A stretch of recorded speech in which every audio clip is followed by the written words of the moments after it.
প্রভুজির শ্রীচরণে আমার অনন্ত প্রণাম জানিয়ে আমি প্রথমে প্রভুজির একটা বাণী পাঠ করে শোনাই। হে অমৃতের সন্তান, উঠে দাঁড়াও, হাতে নাও জ্ঞানদীপ। অন্ধকারের বুক চিরে জেগে উঠবে লক্ষ লক্ষ নরনারীর হৃদয় প্রদীপ।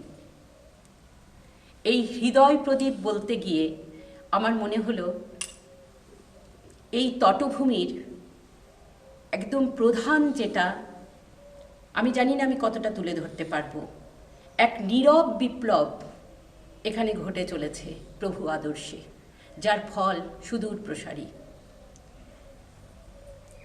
এই প্রভু তটভূমির এই বিপ্লবের কথাই আজকে আমি তুলে ধরব। আমি কোনো স্লোগান বলবো না, আমি কোনো যুদ্ধের গল্পও বলবো না। আমি এমন এক বিপ্লবের কথা বলছি যে বিপ্লবে কোনো শব্দ নেই, কিন্তু যার অভিঘাত পৌঁছয় বহু দূর পর্যন্ত। বিপ্লব বলতে আমরা কি বুঝি? যুদ্ধ, দাঙ্গা, মারপিট।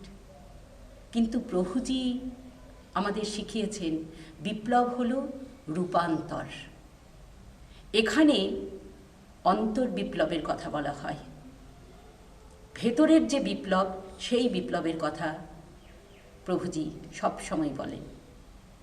সৎভাবে নিজের ভেতরের দিকে তাকাও, নিজের আলোয় নিজে উদ্ভাসিত হও, নিজেকে চিনতে শেখো। যে মুহূর্তে তুমি নিজেকে চিনতে শিখবে, তখনই তোমার মধ্যে এক রূপান্তর ঘটল। এই তো বিপ্লব। এখানে যারা আসেন, যারা এসেছেন, যারা আসবেন, এমনও হয়েছে কেউ হয়তো খুব লোভ ক্রোধ নিয়ে এলো, সে যখন বেরিয়ে যাচ্ছে একজন দায়িত্বশীল মানুষ, সংবেদনশীল মানুষ, একজন সদা হাস্যময় মানুষ হয়ে। এটাই বোধহয় প্রভু তটভূমির স্থান মাহাত্ম্য। এই অভিজ্ঞতা আমার হয়েছে, তাই এটা আমি জোর দিয়ে বলছি। এই বিপ্লব জোর করে কোনো কিছু করে না। এই বিপ্লব নীরবে সংগঠিত হয় নিজের হৃদয়ে, নিজের অন্তরে। প্রভুজি আমাদের শেখান মানবতা কোনো স্লোগান নয়, মানবতা একটা সাধনা।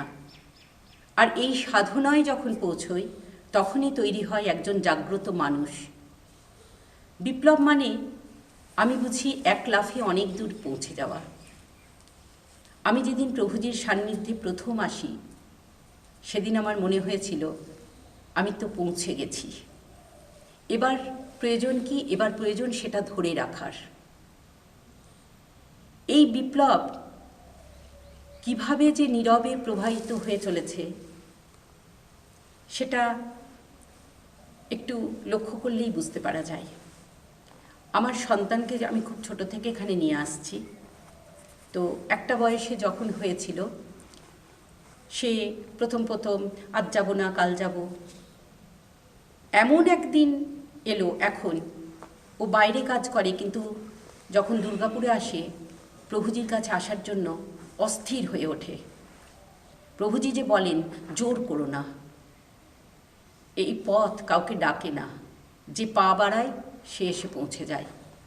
আর তখনই এই রূপান্তরটা ঘটে। তাই এই যে আভ্যন্তরীণ যে বিপ্লব, যে বিপ্লবের সুর প্রভুজি দড়িয়ে দেন, সেই বিপ্লবের যখন সফল হয় নিজের ভেতরে, মানুষ নিজেকে চিনতে শেখে, তখন যে সঙ্গীত বেজে ওঠে, তা শুধু সঙ্গীত নয়, সা উদ্গীত হয়ে যায়। তাই আবারও আমি বলবো, এক নীরব বিপ্লবের তটভূমি হচ্ছে এই প্রভু তটভূমি। ধন্যবাদ।